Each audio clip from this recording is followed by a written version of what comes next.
जम्मू कश्मीर के lieutenant governor Manoj Sinha ने राष्ट्रपति भवन में सदर जमहूरिया रामनाथ कोविंद से मुलाकात की। मनोज सिन्हा ने सदर जमहूरिया से मुख्तलिफ उमूर पर तबादला ख्याल किया। बाद में एलजी ने नायब सदर जमहूरिया एम वेंकैया नायडू से भी मुलाकात की।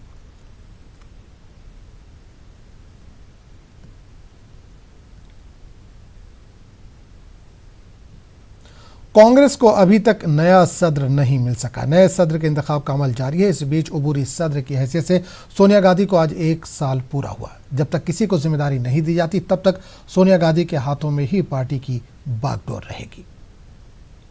सोनिया गांधी का कांग्रेस के अंतरिम अध्यक्ष के तौर पर आज कार्यकाल पूरा हो रहा है। पिछले साल 10 अगस्त को ही उनको अंतरिम अध्यक्ष बनाया गया था, लेकिन ये माना जा रहा है कि अभी सोनिया गांधी अध्यक्ष बनी रहेंगी।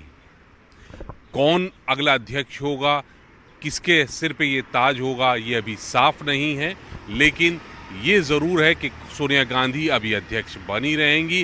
कांग्रेस की तरफ से बार बार कहा जा रहा है कि अध्यक्ष को लेकर प्रक्रिया जारी है। CWC की मीटिंग होगी, उसमें तय किया जाएगा कौन अगला अध्यक्ष होगा।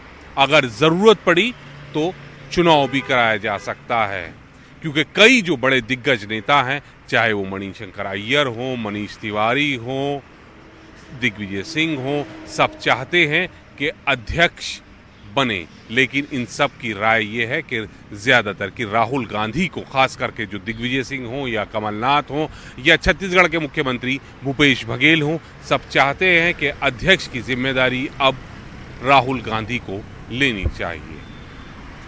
कांग्रेस को पूर्णकालिक अध्यक्ष कब मिलेगा, इसके लिए अभी थोड़ा और इंतजार करना होगा। कैमरामैन प्रहलाद के साथ नई दिल्ली से अशरफ काजवी, न्यूज़ 18।